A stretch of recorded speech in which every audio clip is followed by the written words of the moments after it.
kakati bwoze ensi nani agiddukanya ani afuga ensi abagiramula kale kale kyenja okukozesa bwe gwomanyi saawa eno President Museveni yafuga ensi yafuga Uganda jafuga atafuga wewala twagamba yita inamufuga kakati yeta inamufuga ayina katonda waggulu ani katonda obuuko otya n'ova ino ng'ozze ku Uganda House n'ogenda ku 14th floor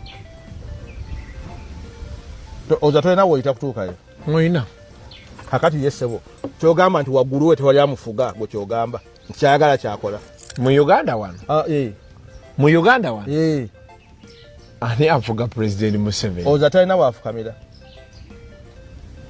era bira katonda ani akugambye babawuddisa gavumenti zikwata gavumenti zisiba ate gavumenti zitta bw'olowolereza ekijja n'ofumiitiriza ekigenda okubeerawo kino ekijja si muntu okusiba okuwamba n'okutirimbula bye tuzze twogerako enkya n'eggulo ebikolebwa gavumenti tebakulimba nti nsobi ono ayogera mwogezi wa gavumenti Godfrey Dombo akugambye gavumenti zikola ki babawuddisa gavumenti zikwata gavumenti zisiba ate gavumenti zitta ebyo si byange wabula amawulire ge nnina kankusabe mu buwombeefu video sooka ogimpere like sooka ompere video eno like owulirize ebigambo bino otambuze video omukutu gwa EKTV Media Uganda nze Eke Master atudde mabega w'omuzindaalo omwaka 1986 nga Museveni amaze okwamba entebe munda mu ggwanga Uganda yavayo n'ategeeza mu bigambo bye ng'akakasa ensi abantu abaaliwo bannansi b'ebiseera ebyo naffe tubitegere essaawa zino nti tewalibeerawo opposition munda mu ggwanga Uganda oba oyagala oba toyagala era oyo abiriko agenda alime. And I hope everybody would now settle down and forget about alternative arrangements for Uganda. There will be no alternative arrangements for Uganda for a long time to come.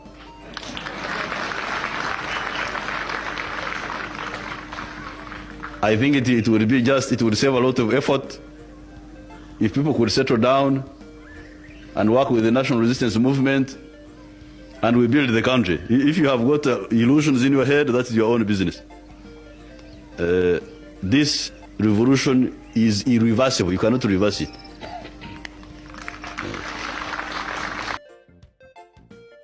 Bwe yategeeza bannansi nti enkyukakyuka eyali ezze yali ya muggundu eyali tayinza kubeera nga edda emabega era omuntu yenna eyali alina ebirowoozo byonna nti walibaawo enkyukakyuka tekigenda kubeerawo okumala ebbanga eddene epitirivu ennyo era n'abagamba mwenna abaali balowooza okuvaayo okumuvuganya okumulwanyisa okumujja mu ntebe mu byerabire mulwanagane kolana naye oba kolana NRA awatali ekyo tewaaliwo kirala kyakola essaawa zino Robert Kyagulanyi Ssentamu abadde avuganya mwami Museveni nga ye opposition leader munda mu ggwanga Uganda owa ddala ayogera ekituufu alemedde ku mazima eyagana okusinkana mwami Museveni akalubu kawedde essaawa zino aliira ku nsiko nga ne banna abatadduka bonna bali makomera bakitafe mu Katonda aba interreligious committee olunaku nga tebanalumba mukyala wange baali waka era bamusanga nga bamusibidde waka ng'enjala muluma era nabibagamba byonna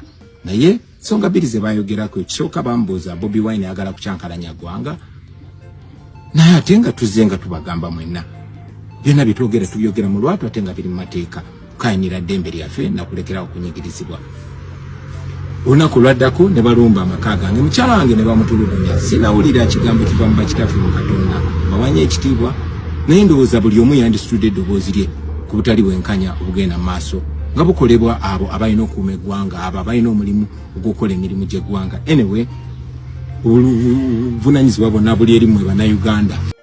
Nkutegeezezza mwami Kyagulanyi wenjogerera akyaliira ku nsiko era yamala mudda omusubi yabinnyika mu nsuwa kubanga ono yatiisa obulamu bwe oluvannyuma lw'emboozi eno gye ntandise nga mwami Museveni yakulagirawo tewalibeerawo omuntu yenna ajja kubeera ng'akyusa gavumenti ye mu mbeera yonna gye buvuddeko tuwalabye abasajja abaagudde bonna abadde ku ludda oluvuganya mwami Museveni nga beeyiye mu State House nga bali ne mwami Museveni nga kino kikulaga mwami Museveni yagamba nti 2026 tewalibirawo opposition yali yazimba abantu be nga yabazimbira mu opposition naye nga teyamanya nti mwami Kyagulanyi kyali kirala ekyali kizze abalala bonna abaagudde naye nga tebasobodde kubeera nga basigalawo era nga tebasobodde kubeera nga bafuna omukisa ogenda mu parliament mu State House okusinkana mwami Museveni bano nga baagaana okukwatagana naye n'okukola naye ng'omusajja Muhammad Muwanga Kivumbi bo wenjogerera bali mabega wa mitayimbwa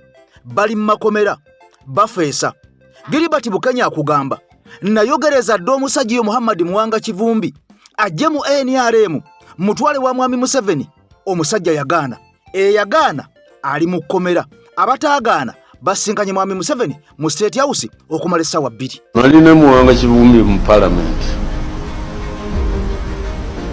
musajja mwesimbu ekyokubiri mugezi ekyokubiri tamala googera ekyokusatu ekyokuna talina nkulu nze nagezaako okusikiriza mwami Kivumbi oyo kuba ndowooza ajjanga okusooka independent oba FDC oba biki nga musikiriza ajje mu NRM kuba namulabamu amagezi mangi simanyi mwami Kyagulanyi yayise ku ky'omulonda naye yalooze omuntu gwensuubira kibano yamuteekamu amaanyi asobola okuyamba naddala mu Buganda okutuleetera okwegatta abala bonna bembeerawo nabo tubamanyi emisana ayambala ekikooti ekiro n'ayambala saati naye Muwanga Kivumbi mumanyi olunaku olwaleero twolekedde ekyenjawulo kye tutagenda kubeera nga tuddamu okulaba naye wantu ewalala wonna wabula nakusabye n'obumbi video sooka ogimpere like information eno esobole okusaasaanira ensi yonna kubanga kitwolekedde fenna kitukwatako bw'obanga oli mpya nja kusaba n'obumbefu sooka osubscribinge ku mukutu gwaffe guno okone ku kade buli video zetteekayo ng'eno ereme kubeera nga ekuyitako mu ngeri y'emu ntambula ne muzeeyi Waswa omusajja omukumi w'ekyoto era omusajja ono alina ebyoto ebyenjawulo ebyoto ebyo bikyusa obulamu bwo mu mbeera yo ng'omuntu ng'obadde wafuna okusiraana ng'obadde wasemba ng'obadde walemererwa mu mbeera yonna oba yabyabulamu oba yabyanfuna buli lwolowooza ku kizibu gende wa muzeeyi Waswa akumira ekyoto oba akuwa ekyogo onaabeko emikisa gy'abajjajjaabo egyo egyekwekedda gisobole okubeera nga gyeyerula kakati nno enamba gy'olaba ku screen eyo ya muzeeyi Waswa kati ntandise ampuliriza mwami Kyagulanyi yavaayo mu lwatu yavaayo mu lujjudde n'akola constitution ey'eggwanga Uganda kyetulagira kyetulambika okubeera nga tukola nga bannayuganda osobola okuvaayo bw'oba oyagala kuvuganya mukulembeze ennamunda mu ggwanga Uganda n'owandiisa ekibiina ky'ebyobufuzi mu lwatu n'ovuganya mu lwatu nga ne gavumenti kennyini ekusaponsalinga nga constitution bweyogera kati mpuliriza bulungi njagala olabe olunaku olwaleero waliwo amawulire ag'enjagala okutuusaako ag'enjawulo nga ne mawulire gano mulimu omusajja abadde akulira amagye g'oku ttaka g'eggwanga Uganda oba depute waago ampuliriza ono yamaze dda okubeera nga yafudde wabula ng'addiddwawo dda omusikaawe General Muhoozi Kainerugaba yamaze dda okubeera nga amusikiza ono abaddeyo omu ku bakulira amagye aga Uganda ag'oku ttaka eyo si emboozi olunaku olwaleero mpitiddeyo bwitize wabula omulamwa gwaffe tuli ku kwenunula okulwanirira ensi yaffe okwejja mu bunnya n'okwejja mu buwambe nga mwami Kyagulanyi mu bigambo bino bye yategeeza abantu bangi abazze ne beegatta ku NUP abeegasse ku opposition wabula bano baalowooza nti kijja kubeera nga kinyumu nga bwe kizze nga kibeera bwe byali mu DP bwe byali mu CP ebyali mu UPC n'ebibiina ebirala okwetolola eggwanga Uganda ebizze nga bibeerawo era nga bikozesebwa mwami Museveni mu nkola ye nga bwazze ng'agamba tewaliwo opposition iyo 2026 ejja kuba eweddewo ebimu ku bigambo ebyaleetedde mwami Kyagulanyi ogenda mu Buwanganguse bye yayogera bye bino tetuli opposition ya bulijjo era mbabuliramu abatwegasseko temwegasse ku opposition political party endala eno mulinye y'amagye tetuli babanda mission yaffe si yakubeera mbu usual political party kakati tugende twogere oluzungu tukole ffe twajja kujjako nakyemalira nze nganze emission yange ne benkulembera bonna gwe mission yo bwebanga si yakujjako mu 7 na kusaanyawo kigavumenti kyerabirira ddala kisula mu kasasiro gwe sinze kulembera mwabatiitiza abali wano abatya kubanga wano waliwo abasirikale mwe basirikale mwe nze ndi muyeekera njeekera mu 7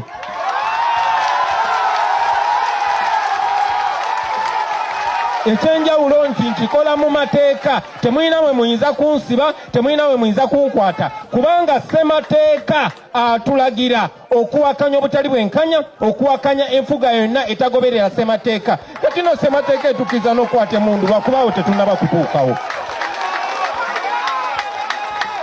tetukozesa morality kubanga tumanyi kyetukola kikkirizibwa mu nsi yonna ne bwonkwata osobola kunkuba miggo osobola kuntulugunya osobola kunkubisa amasanyalaze ku waterboarding oba kunzita tolina kyamaanyi kyosobola kunkola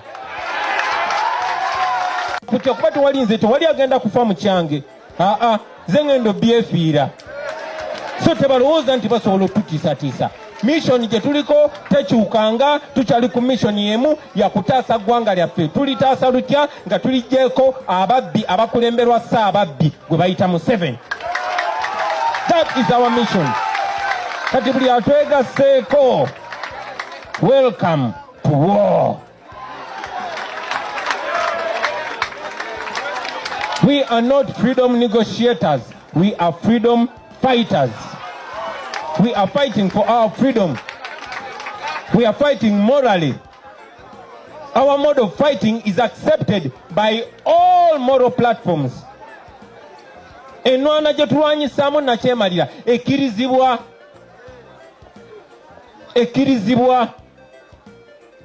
So ffe omulimu gwaffe gwa kulwanyisa nakyemalira kumujja mu ntebe eyo gyakikinaddemu etali ye.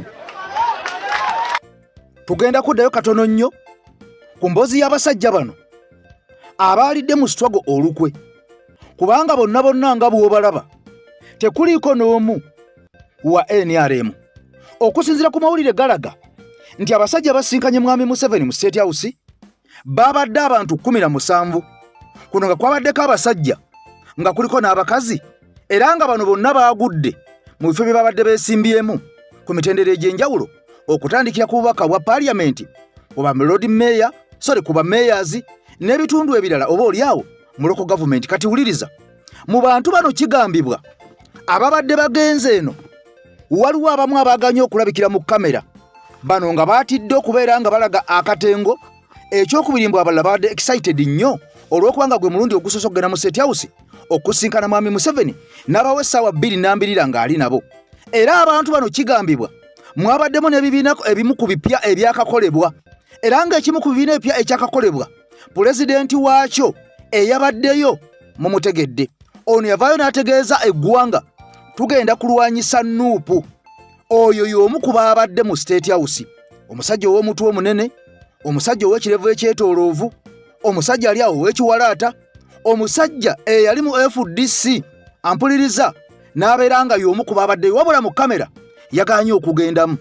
Wabaddeyo n'omulala era ng'ono yakola ekibiina naye ne bamulemesa okwesimbawo, era mu kumulemesa okwesimbawo kano kaali kakodyo. Ono ayogera nnyo ku TV tavaako wabula ng'ono yali mbaka wa parliament era ng'akyali mbaka wa parliament munda mu bitundu eby'e Kampala y'omu ku baabaddeyo. Kati wuliriza mwami Museveni okukola bino abikoze tabikoze kati okusinziira ku Dr. Kano Kizza Besigye Kifeefa agamba nti abantu bano yabagamba nako emabegako ng'akyali president wa FDC bano bagendanga ewa mwami Museveni nga bamuyita emabega wabula byonna yabitegeeranga era abamu ku bano yabatuuma n'amannya ag'enjawulo ye ge yalaba nga ge gabasaana kubanga ono agamba nti mu struggle yonna temusobola kumalako mwenna nga bwe mwatandika.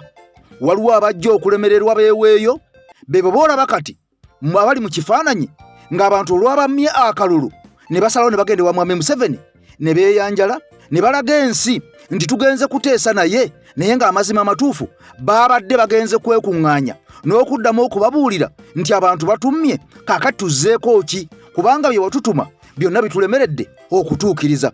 Bino ngo bitadde ku mabbali ono agamba waliwo abajja okufa mu sitwago mwennyini bano nga bagaanye okutunda emyoyo gyabwe era bangi bannaffe tubalabye abazze nga battibwa abatomeddwa emmotoka abakubiddwa amasasi abakubiddwa emiggo beppo n'okufiira mu makomera nga Muhammad Segirinya. Kati Besigye ku nsonga eno ku bantu bano yagamba bwaddeyo bajja kwewaayo mu lutalo lwonna buli lutalo ebintu bino byonna bibeerawo. In fact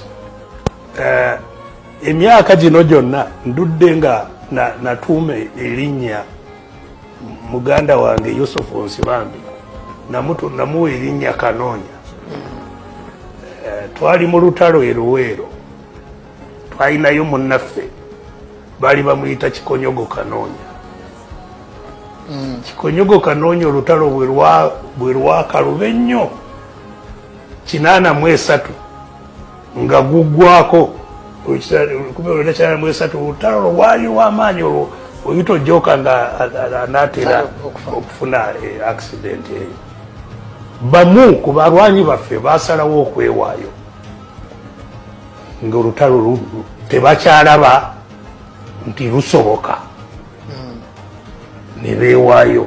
Omu ku beewaayo yali Kikonyogo Kanoonya era oyita ojjooka ng'agenda kufa yali mu helikopita ng'akanyuga empapula wansi we twali mu nkambi zaffe akanyuga empapula zigwe gye tuli ng'atubuulira atuwandiikidde tweweeyo tetukyalina kyakukola mweweeyo nga bannammwe Kikonyogo Kanoonya abaali bamaze okwewaayo gye wali munammwe mweweeyo nga bakanoonya era lyerinnya linatuuma Nsibambi ne bwe tuwandiikiragana ampandiikira ne bwolaba kusibaasanigaze Kanoonya. So si bipya ebigenda mu maaso mu ntalo zonna abantu beewaayo. Banaffe bazze beewaayo si bano bokka abasoose si bano bokka bazze beewaayo eri gye twava Bonzima abaani bazze beewaayo banaffe oli n'alemererwa n'amanya nti olutalo lugaanye neyeewaayo naye abalala ne basigala nga bakola ki nga balwana era ne bwe Kanoonya ne bwe beewaayo olutalo twalulwana ne tuluwangula na luno tugenda kuluwangula. Oba bawambye kitebe babawambye eki tusigala. In fact n'ekitebe ebitebe byaffe mu lutalo olw'ensiko bawamba bingi. wano ekitema Masanga we twabeera ne headquarter y'amaanyi command post ekitema Masanga wano kumpi ne Semuto naye batulumba ne bawamba ekitebere bakiwamba tekyategeeza ti olutalo lukoze eki luwedde nedda. Kakati nno mukwano gwange mpuliriza ekyokwewaayo nga Dr. Kanokiza Besigye Kifefe bwakyogedde twamaze dda okukiraba era njagala okkirize nti National Unity Platform teyakolako ku nsobi okumma abantu abamu kaadi oba ambuleera nga bwe baali balwana bwe baali bakireyiminga bwe bayogera ebigambo ebingi ennyo abayomba abatuuka n'okulangira ekibiina abatuuka n'okuwaayiriza nga bagamba nti bano baasabibwa ssente empitirivu nnyo ezaali empya n'enkadde wabula ate oluvannyuma ne babeera nga bano bammibwa kaadi nga bamaze n'okugirwako ssente. Kaakati nno Mwami Kyagulanyi ne ttiimu yonna njagala okkirize nti mu kusunsula abantu bano baali bangi abaakubwamu ttooki era ng'oluvannyuma lw'okubeera nga bano bammibwa kaadi abaali basuubira okubeera nga baweebwa kaadi tebaasobola kubeera nga bazifuna era bano baagenda ne beesimbawo mu bitundu eby'enjawulo ne basobola okubeera nga tebayitamu wabula abo abaweebwa kaadi za NUP abeesimbawo mu bifo eby'enjawulo bangi abaawangula bangi abaayitamu naye olw'obusungu nti gavumenti waliwo abantu be yali yateekamu nga yabateekamu essente empitirivu nnyo ezaali empya n'enkadde.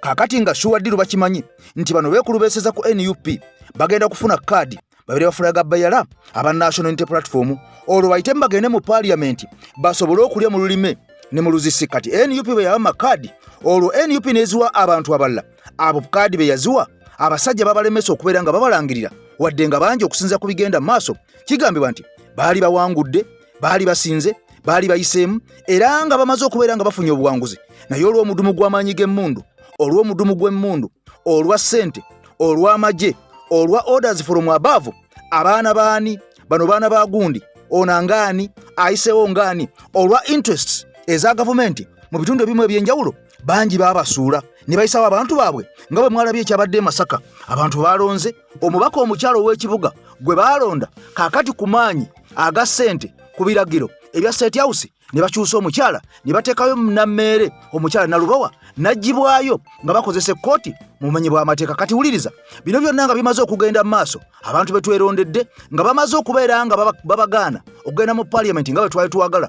Kaakati ekyo ng'okyadde ku mabbali njagala owulire amaziga ate amalala. Gwe Munnayuganda wenna twali mwaka 2023 2024 ne nkutegeeza nti waaliwo okuteekateeka okukwata ettaka lyonna ery'omu Buganda lijjibwe ku bantu bannansi naddala eryo abantu abalina ebyapa byabwe. Olina ekyapa oli Amerika oli Bungereza oli Sweden oli Kenya oli mu Uganda ekyapa waliwo enteekateeka ezaali zibagibwa nga munnansi wenna togenda kuddamu kukirizibwa kubeera na ttaka lya bwannannyini ery'enkomeredde. Kaakati bino byayogerwako ne minisita wa Mwami Museveni eyali ow'eby'ettaka oba ow'eby'ettaka amanyikiddwa nga Judith Nabakoba kati nga ye mubaka omukyala ow'Emityana eri eyaze mu bigere ebya Joyce Baagala. Kati mpuliriza bulungi okusinziira ku bino byonna ebigenda mu maaso nga Munnayuganda bamaze okubeera nga bakujjako obukulembeze gwe badde weerondedde obutuufu abantu baddeyagala okukiikirira era ne mu Kampala ne bakugamba nti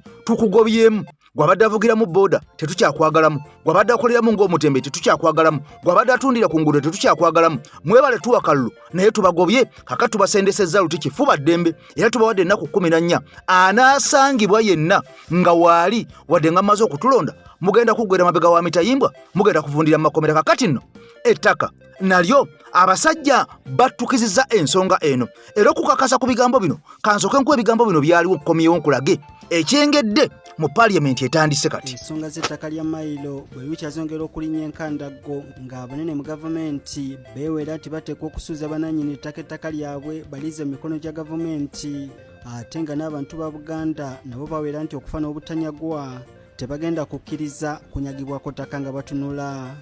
Sabiti eno minisita w'eby'ettaka Judith Nabakoba yavuddeyo n'akyasanguza nga bamaliridde okuggyawo enkola y'ettaka lya mayiro ng'agamba nti eremesa okulakwana y'eggwanga kw'ossa okumalako ab'ebibanja emirembe ng'okudibya enkola eno kye kigenda okuyambako mu kumalawo obwavu n'okutumbula enkulaakulana y'eggwanga.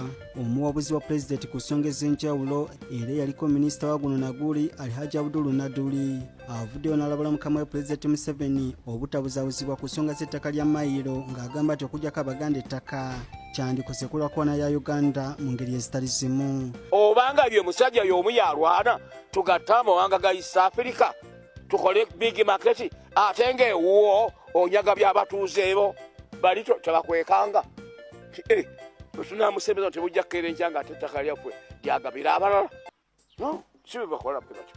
Naduli agamba nti abantu ba Buganda abadde n'ettaka emyaka n'ebisiibo era bakoze emirimu mingi egikulaakulanyiza eggwanga ewatali nkaayana wakati w'abasenze ne bannannyini ttaka wabula yeebuuza lwaki obukubagano ku ttaka bukyasinye ku mulembe guno. Nti ekyamulwata mu ntiko ffenna tukuŋŋaanye tugendeyo twagendayo kulwa bibanja obulemeezi bwe yalwaniramu Obuganda bwe yalwaniramu tiyamusanga mubaamu ababasengulamu bazze ku mulembe gwande sigugwe kati nga bw'oli risaaki tandika kunoonyereza amannya gasengula bantu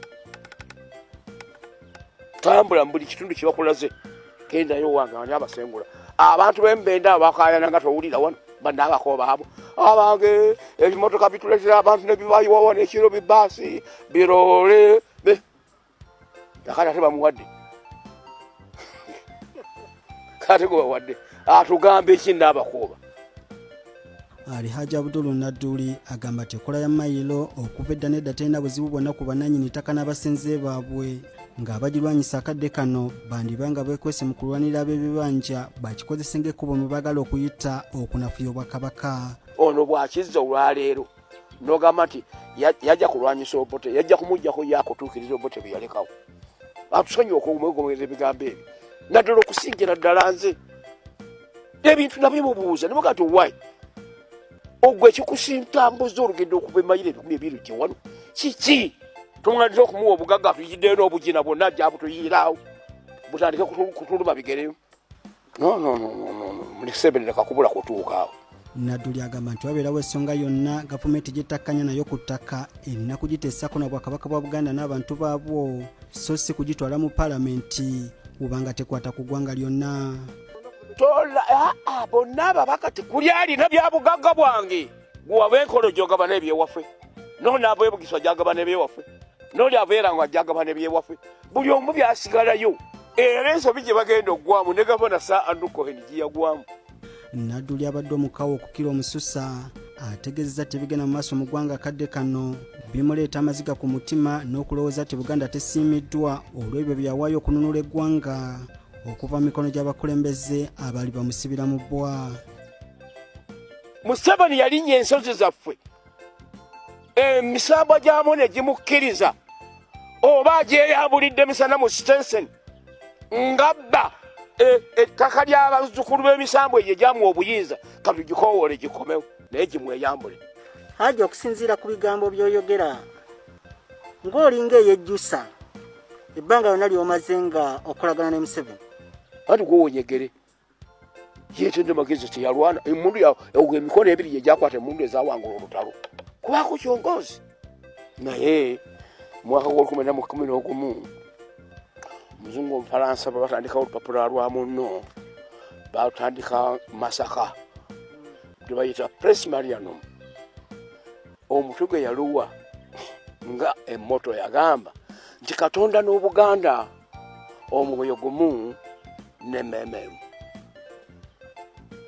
nkakuddemu Katonda n'Obuganda omwoyo gumu n'emmemmemu olaba aleeta n'abakoba bamayanja yabaawera togenda kugamba nti Obote Museveni yabujjako baabo be baleeta ebiteeso kyebaalimu.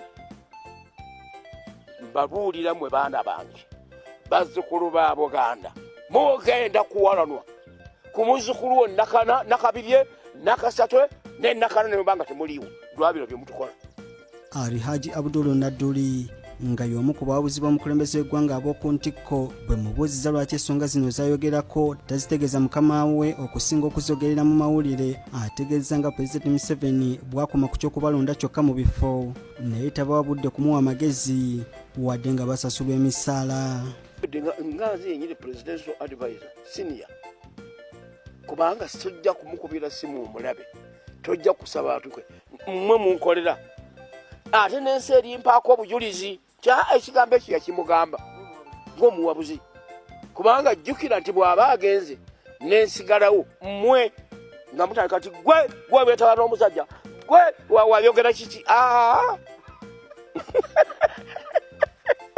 Nze muzeeyi waswa omukubi w'ekyoto gwe bwenna aliko ebizibu ina ekyoto kibayita mpaawo kitakya kino kyekyoto ekikkakanya buli kizibu ky'omanyi nti omuntu aba n'ekizibu tukuma bukumi ekyo mpaawo kitakya nakyo ne kikya gwe abaali talina mukisa guyiga kufuna bw'ogenda okuyigga oba ogenda kuba nti ensolo olina okugita kwega nti kwe kufunamu naawe ayagala kufuna jangu tukozesa ekyoto kya ddungu kikukumire olabe nga buli kyoyagala kyonna osobola okukifuna. Ina ekyoto kibayita lukumusa kino nno kyekyoto eky'omukisa gwe eyaseera nga buli kintu kyonna osanga kiganye olw'obutaba na mukisa ojja n'enkukumira ku kyoto kino nobanga osobola okukyusa ku mbeera n'ogirabako. Kyoto kino ekyalwezaawula omukadde ono lwezaawula y'omu ku bantu abazuula bazuula emikwano okufuna emikisa kweganga omanyi nti buli kintu kiganoga nti kino kyali kibuze nsobodde okukifuna mu bwangu kyekyo ekyoto kyalwezaawula kyowulya kitwogerako ekyajjajjaffe oyo. Eno ye nnamba kwensangibwa 0752280910 obanga ojja kusobola okunfuna.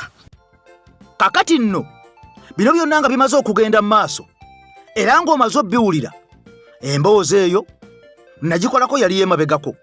Kakati njagala owulire wawe tuwolekedde biri byali mu bigambo wabula wenjogerera essaawa zino ebikolwa tutandise okubeera nga tubisemberera okubeera nga tugenda kubeera nga tutandika okubeera nga tubirozaako ebyaddala ddala. Ayina ekyapa kyo simanyi Mailolandi simanyi Landi Taito simanyi bikoze bitya. Njagala otule ku vidiyo eno oveewo ng'otegedde okusinziira ku bigenda maaso omubaka Honorable Lutamaguzi ono ng'akiikira abantu b'e Nakaseke era nga kigambibwa nti ono ye yawangula abantu gwe baalonda wabula olw'amaanyi g'omudumu gw'emmundu olw'amaanyi ga ssente olw'amaanyi ga gavumenti ono baagaana okumulangirira nga bakigenderedde kubanga nga bwe nakutegeezezza nti balina abaana abaabwe be baateeka mu bifo ebyo abaali balina okubeera nga bayitawo bagende munda mu paaliyamenti bakole emirimu gyabwe nga basinziira ku biragiro by'abakulu bali be bakozesa oba bakama baabwe ababawa ebifo ebyo. Kati wuliriza okusinziira ku mawulire Honorable Tamaguzi agamba bwe baaviira mu paaliyamenti nga twolekedde akalulu ka 2026 waliwo ekiteeso ekyali kisembezeddwa era nga kino kyali kimaze okubeera nga kitekebwa ku mmeeza era nga kyakumwanjo nnyo era nga ebigambo bino bizze biyitiŋŋana okuva 2022 2023 2024 nti ebyapa bigenda kubeera nga bijjibwawo munda mu ggwanga Uganda nga buli muntu yenna ali ku ttaka osigala ng'oli ku kibanja nga kasita ogula ekibanja olwo oba oguze ng'omaze nga kiwedde awo oguze wafuuse wuwo wabula waliwo okuyiwanyisiganya ebigambo okwerega ebikya n'okuyisiŋŋanya ebigambo ebyali ebisongovu ng'abasinga okubeera n'ebyapa abasinga okubeera n'amataka nga manene ate be bano bennyini abali munda mu gavumenti eya Mwami Museveni wabula nga kino baali baagala kikola batya njagala ompulirize bulungi era okusinziira ku bigenda mu maaso ettaka ddene erikwatibwako obwakabaka bwa Buganda era nga ettaka eryo liddukanyizibwa oba likulembera obwakabaka bwa Buganda nga Ssaabasajja Kabaka ye nannyini ttaka lino ye Land Lord ye Ssaabataka. Kaakati nno njagala ompulirize bulungi bwe twolekera wano we twolekedde amawulire gongera okukakasa n'okulaga n'okukinnyikiza nti munnansi wenna munda mu ggwanga Uganda moso mu Buganda ogenda kusigala nga tolina ttaka lya bwankomeredde nga kitegeeza bw'oba oli ku kyapa gavumenti nejja ne bagamba otugenda kuyisaawo oluguudo tolina woogaani yabaga ntukuwa bitwalo 5 gy'olina okukwata bw'ogaana ogikwata bagenda kukusendawo kifuba ogende mu kkooti owoze nga baakusenda dda emboozi yiino tewali landi yonna egenda kuba seefu mu palamenti ya Uganda ndi shadow minister w'ebyettaka naye ku mmeeza baleese dda ebbago erigenda okuddiza gavumenti nga ye yeddiza ettaka lyonna abamu babadde tebannaba kukimanya very soon all land is going to belong to government. Tewagenda kubeerawo land owner. Naawe gwe baawadde olukumirwa kubanga munange I don't know oba Katonda yatukolimira bukolimizi sometimes ne tubitunulamu munange mu byale abantu badde nga babawe 12,000 abala ne babawo 10,000 ne bamuwaka kumbi akeweta n'okweweta ng'okagize naganja kajjayo 10,000 abantu bakulu bwe bamala okuziba wane bachachancha ne balaga these people have a group of people supporting them ate ne bakomawo ne bakaaba naye abantu bagenda kukaaba abantu mugenda kukaaba omusolo zino sente ze babawadde balino zijjayo abantu ba sente ze beewoze kati oba batubanja trillion zimeka balina okuzijjayo n'oyo abadde achachancha gwe bawe 5 2 10 bw'asanganga yeddagala mu ddwali oba amakubo nga gakoleddwa kubanga kati bw'otunuulira debt burden yaffe to GDP is so high to the extent nti ne bw'ona okuŋŋaanya omusolo nga n'okupulizinga oxygen bamuggyako omusolo era zijja kubanga sente tezimala ng'obwavu bweyongedde abantu ba Uganda beefuula layisi nga baagala nnyo okubawa obuntu obuli obukunkumuko babuyita handouts nabaabo b'obasanga tebakukaabirako kumuga please go ahead ofune 10,000 oba 10,000 wakati bw'otunuulira eggwanga lyonna obwavu obulirimu tetunaba kutandika financial years tezinaba kutandika ate nga bakyewola wakati buli kikolebwa kyonna kyakwewolwa ne infrastructure zonna zigenda kubanga zifudde kubanga bw'otunuulira omukulu ono agenda ye gy'alina obudde buno it's not about Uganda, it's about his son ne family ye.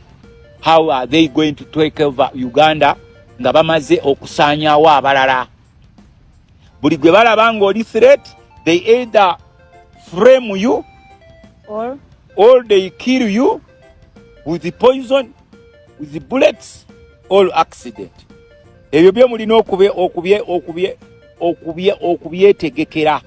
Even if you are their friend ne bakulabamu any threat, they can do anything on you at any time. Kati fwe waffe eri otuukayo abantu bonna ne be babadde nga bambaza t-shirt bya kyenvu. They are all in their homes. Wonoowoleza nga bamaze okubeera nga bakusenda omusango togenda guwangula kubanga tolina bwannannyini bwankomeredde ku kifo ekyo kitegeeza nti bavaluers aba gavumenti kye banajja ne babalirira nti kyosaana ekyo ky'oba olina okubeera nga ofuna mu mugabo gwo mu ttaka eryo ly'obadde olina, oba baagala kuteekawo oluguudo, oba baagala kussaawo balakisi, oba baagala kussaawo ddwaliro, oba baagala kussaawo mulongooti, kyonna kyonna kye banaasalangawo kye kijja okubeera nga kikola okusinziira ku tteeka lye twolekedde n'ettaka bwe ligenda okubeera nga lifaanagana. Bino byonna nga bigenda mu maaso nti munnayuganda yandibadde anyigirizibwa mu mbeera ey'okumulekeramu nti at least kale akuba owuwe akuba awumba engalo. Wabula bino byonna ng'obitadde ku mabbali nga tuvudde mu kalulu kano akaakubwa akaalimu vaawo mpitewo era akaalimu okulya n'okkomba essowaani akaaleka ababaka bangi nnyo abaali bateeberezebwa okubeera nga be baawangula nga bonna balekeddwawo nga tebalayiziddwa, wabula nga abateeberezebwa okuba nti tebaawangula ate baalayizibwa. Kati njagala tuwulire emboozi ya sayidi endala. Bino nga bigenda mu maaso tekyalobera bantu bamu abaali nga bali ku mirimu gyabwe nga boolaba wano nga bali ku maduuka gaabwe bakola nga bizinesi zaabwe zigenda mu maaso. Baalumbibwanga abasajja bamukwata mmundu abaali nga bambalidde emigemerawala, abaali bambadde ebyambalo by'eggwanga Uganda, abaali nga mu bya UPDF, abaali nga mu bya poliisi beppo n'engoye eza bulijjo, wabula nga ekyasinganga obukulu kwambalira migemerawala. Era nga bano baali nga bakaawu nga bakutte emiggo oba oliawo nga basawulane ku bantu. Kakati nno bino nga bigenda mu maaso waliwo okutirimbula ettemu nga bwe twatandise munda mu vidiyo yaffe n'olunaku olwaliro maama Esutizirandi nkutumiddeko wuliriza. Twatandise n'amaziga nga Godfrey Domba agamba gavumenti eno eyaffe yennyini ewamba, gavumenti eno eyaffe kennyini esiba, gavumenti eno eyaffe n'okutirimbula oba okutugumbula etta n'okutta. Kakati nno njagala ompulirize bulungi. Olunaku nga akalulu kawedde waliwo ekitundu ekimu nga boolaba omukyalo ono Zaamu Nassolo bwakutegeeza yalumbibwa ng'ali ku dduuka lye, baalumbibwa nga bali ku mulimu we bakolera, baakubwa amasasi nga bw'olaba awo ekyo kituli kya ssasi. Baamala okubwa amasasi baakubwa ttiya gaasi eyali omuyitirivu ennyo eyasuka ku oyo eyandikomye weyandikomye. Wabula bino nga bigenda mu maaso bano tebaali mu kwekalakaasa, baalumbibwa nga bw'olaba nti nno lyali dduuka era baali kuba amasasi firiji zonna ne ziyiika, endabirwamu zonna zaayiibwa. Baakuba amasasi mu dduuka, baakuba ttiya gaasi munda mu dduuka. Awaali awaggale bano balabanga embeera ekalubye ne beggalira, wabula abasajja baali bakutte emigemerawala abaakasukanga ttiya gaasi baakuba amasasi mu kisenge, baakuba amasasi mu nzigi, baakuba amasasi buli wamu. Era ogenda okakkana nga bano batuuse okutta n'okutirimbula omwana omuto omu ku abo abaali mu dduuka lino abaali bakolamu ne maama waabwe. Wuliriza bulungi emboozi. Omukyala agamba baasooka ne babakuba ttiya gaasi ne balaba nga baziyidde, era waliwo abantu abaalemererwa abamu abaafa olwa ttiya gaasi ne bafiira ddala nga omukka gususse obungi. Bamala obbakuba ttiya gaasi baafuna ekiziiro nga n'ow'okwetawululiza oba okwetoolokera oba ow'okuddukira nga tebakyalina. Ebweru abasajja baali babasazeeko nga babazinzeeko nga bambadde migemerawala ng'amasasi ganyooka kyokka ng'ate munda gaasi akutte wansi ne waggulu. Era abantu abamu baafa nga mutabani w'omukyalo ono naguno gwaka ennaku agirojja bubwe ennaku emuyonka butaaba. Kuba tosobola kufiirwa mu muntu osaawa eyo noga nti oyinza okwerabira, kyoyinza kyerabira ssaawa eyo. Kyova olaba tetuggwana ku bitanda era saano ndabira kuno ku kitanda ntolose butolosi. Omukyalo ono Zaamu Nassolo tumusanze akyaliko empiso ng'ajjanjabwa entunnunsi z'amukuba oluvannyuma lwa mutabani we Ali Ramzey ow'emyaka 28 okufiira mu ttiya gaasi. Ttiya gaasi yamulemerera, yalemererwa n'apaka lwe yafa. Teyatuukana mu ddwaliro, yafiira mu kkubo. Abamuddusa mu ddwaliro teyatuuka. Nassolo mutuuze w'e Namwezi mu muluka gw'Enjeru West mu disitulikiti ey'Ebuyikwe. Ebyamutuukako byaliwonkerawo olunaku olw'okulonda omukulembeze w'eggwanga n'ababaka ba paalimenti. Kyaviira kuba n'ondowooza abeekalakaasa ogw'obululu ku bulundoza bwe Walukanga bwe bwavaako obuzibu. Naye ffe tetwali mu by'okwekalakaasa naye nga twaliwo mu bizinensi yaffe. Amasasi ne ttiya gaasi bwe byatusanga, abamu ne balemererwa ttiya gaasi n'abalemerera,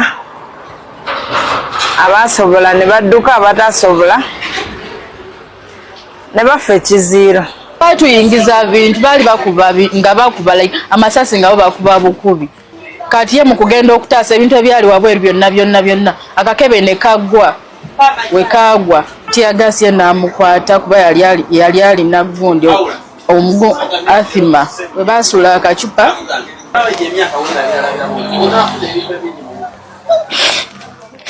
nakozesebwa lugezaako mutwala mu ddwaliro n'ataddangulu n'afiira mu kkubo. Ali Lwamuze yazikibwa mu disitulikiti ey'e Mayuge. Amasasi tegakoma ku kyakutta mutabani we naye n'okwonoona ebintu by'edduuka w'akolera. Edduuka baalikuba amasasi, ebintu byonna baabyonoona n'ebirala baabibba. Firigi ya soda namba baagikuba amasasi ne bagyonoona ne soda ne bamutwala. Firigi y'omunda yo nayo baagikuba amasasi. Kawunta baagikuba amasasi. Kyesinza kugamba nti abasirikale be babba babaana bali beekalakaasa be babba simanyi ne twagenda okukeera ku makya nga jjukira twali tumaze nga tufiiriddwa omuntu ne batugamba nti ne soda yina temuli era twagenda okulingizawo ng'era yenaye temuli nga yina bamubbi. Nasolo bw'atulaze ebituli by'amasasi agakuba mu dduuka nga weebuuza abagakuba kye baalirabamu okuli wandagazaamu obungi bw'amasasi gaalaze. Eno firigi eno twasangamu ebituli 9.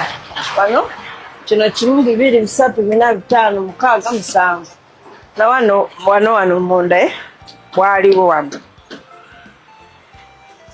ne mu baketi yali wano eno baali bagikubyemu nga yo kale ng'efuuse nga scrap eyali munda yalimu amazzi gano ag'ekikumi. Wano waliwo kino na kino kyeka amasasi 2 kino na kino. Wano wo mu luggi wano go gaali mangi ddala. Wano wo gaali mangi gaali obanga 12 wano eno muno ng'era bweti bwe twagisanga endabirwamu yayiika. Ensimbi ezibalirwa mu byayonoonebwa agamba ziwerera ddala. Firigi yali awezamu bukadde nga 2 n'ekintu obwa soda. Tujjako kati ngano firigi y'omunda y'ebintu byalimu naye nabyo byakosebwa kuba mwalimu munda omwo baketi zonna baazikubakuba amasasi. Twali tumanyi wakola n'essaawa zino eno twetutenkanya butetenkanya kakabbi okubeerawo. Firigi y'ewabweru eyo yali ereeta ssente nnyingi. Mu mbeera eyaliwo teri kugamba nti wuno mu b'obuyinza eyali abatuuseeko okumanya ebyabatuukako. Yenna yatukyalirako tetuyina era mmwe musoose tukyalirako. Sirina nze kyenyinza kusaba kuba tekisobola kuzzaawo obulamu bwa muntu. Lwatyo ntegeka ya Katonda bw'atyo bwe yagera. Ne wayinza okutandikira mu mbeera eno agamba talabawo. Kale ogera agamba ani akuliyirire eyabikola gavumenti. Katugenda kuwoza na gavumenti. Gavumenti yenna nnyinizi.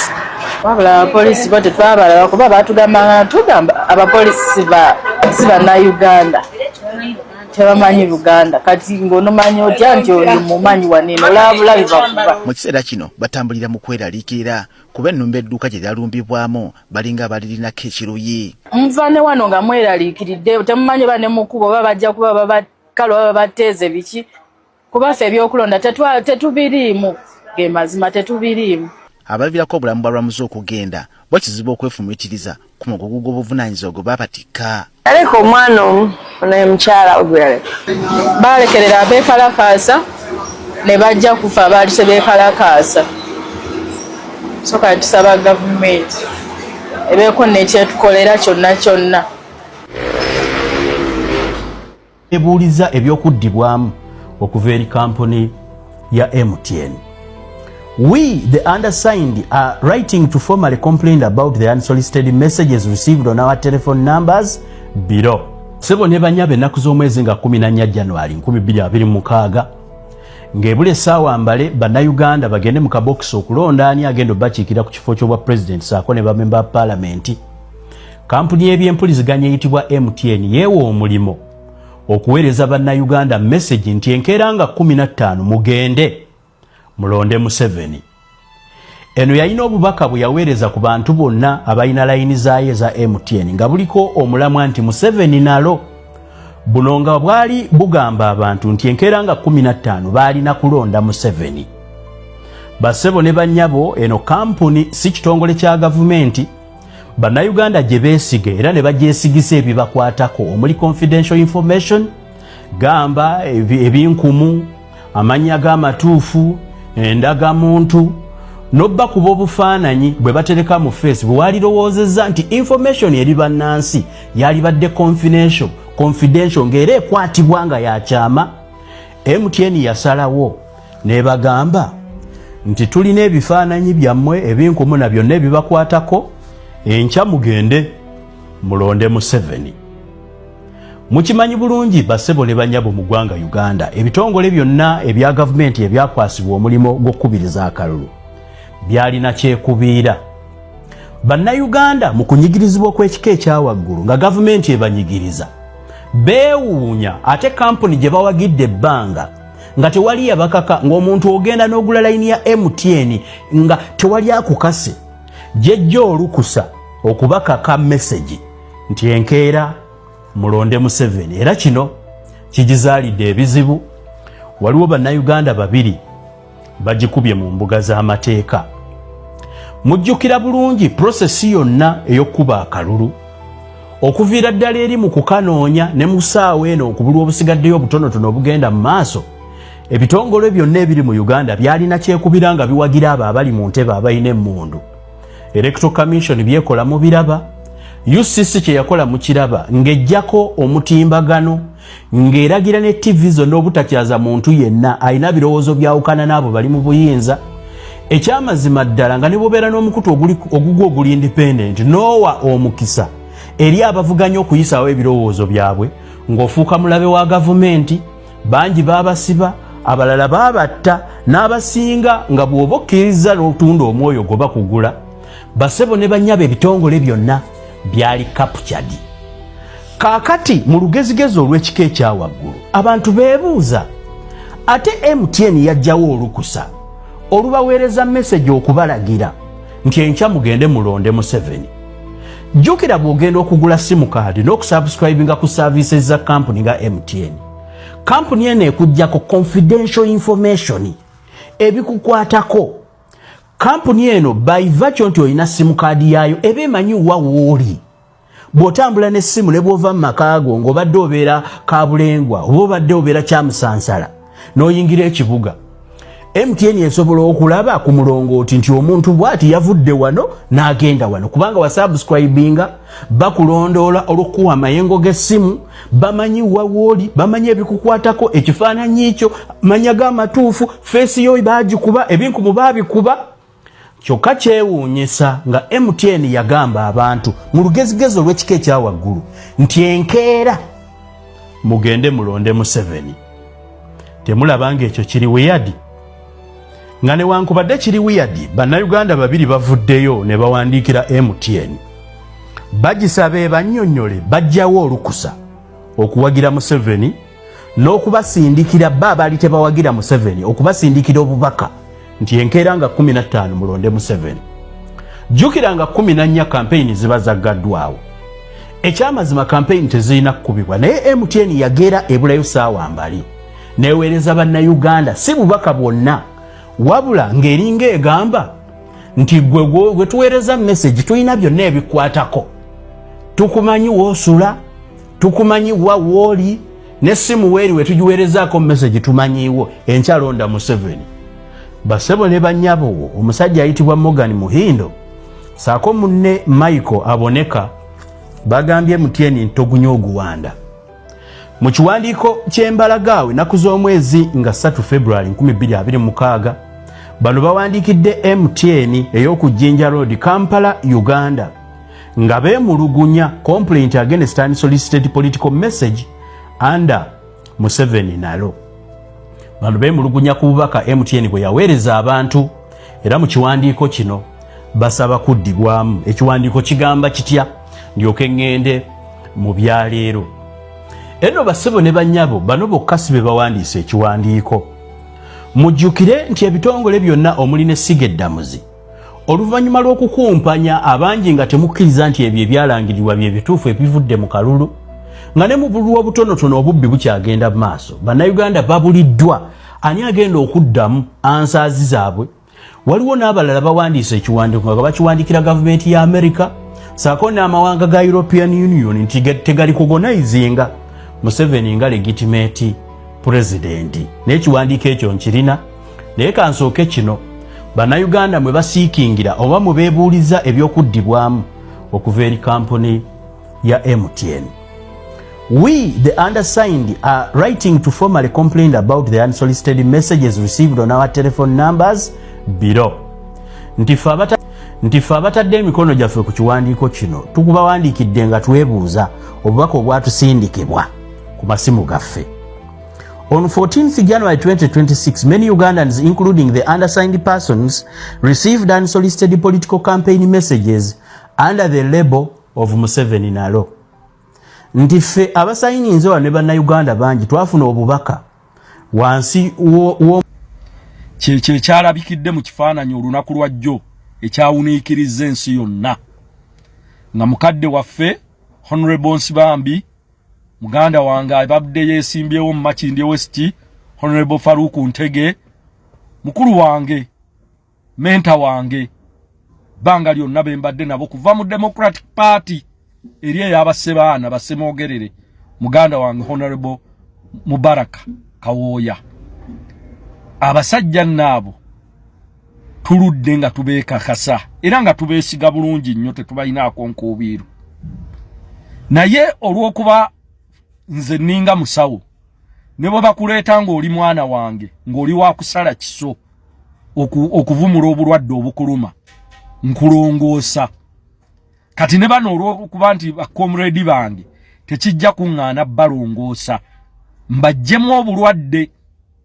Ate ekinnuma ng'akalulu kaakaggwa abaana baffe bali mu makomera abalala basibiddwa abantu bakya n'amalaalo g'abantu kwe baakaziika abantu tebannavunda wansi gye bali. Mwe ne musalawo mweyanjale mwetabe n'oyo akoze ku bantu ebikolwa ebyo. Ekitegeeza mbadde musiima ebikolwa byakola ki? Ate toyinza kuŋŋamba nti waakagwa mu kalulu tewannayita na mwezi n'osibira mu State House.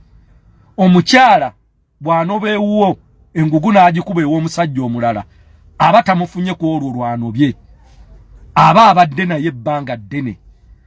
Na bano babadde n'omusajja ono ebbanga ddene.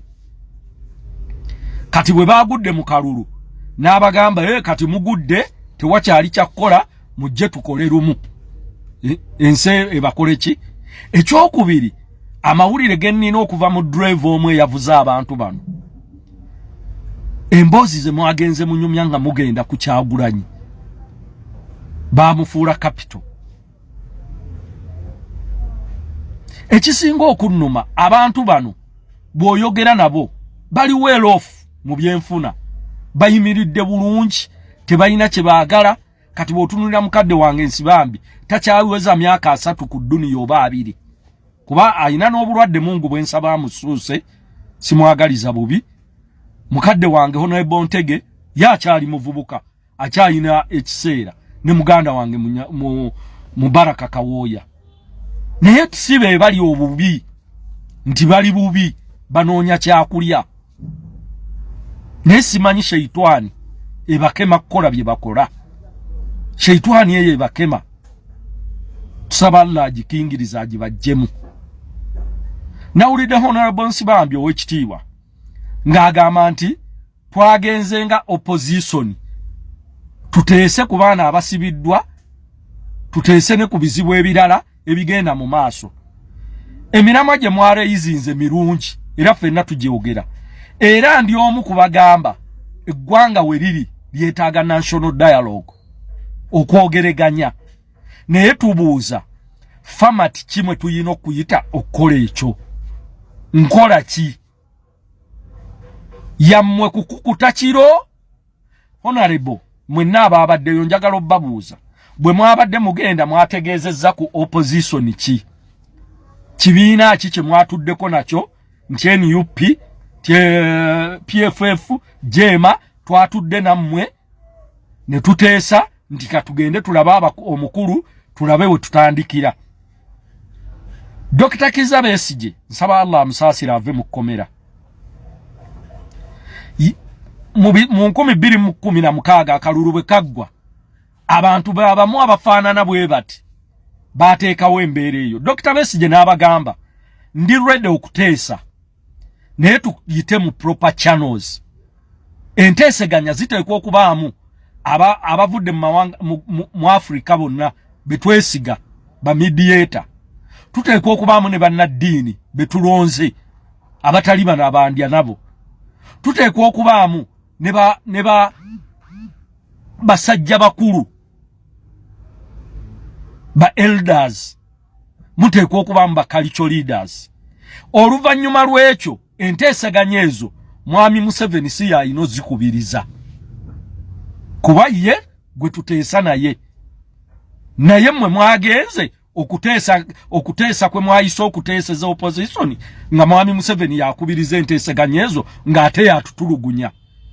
Kati mmwe yabasabye eki kye muteeka ku mmeeza nammwe mumugambe tuwe kino tukuwa kino. Kuba enteeseganya ez'omuggundu ez'obwerufu Museveni ajagamba nti bannaye mbadde nkola bino. Nzisa abantu bammwe, abaana bammwe bali mu makomera bakireewo bawayiswa ba Dr. Besigye nenda kubata.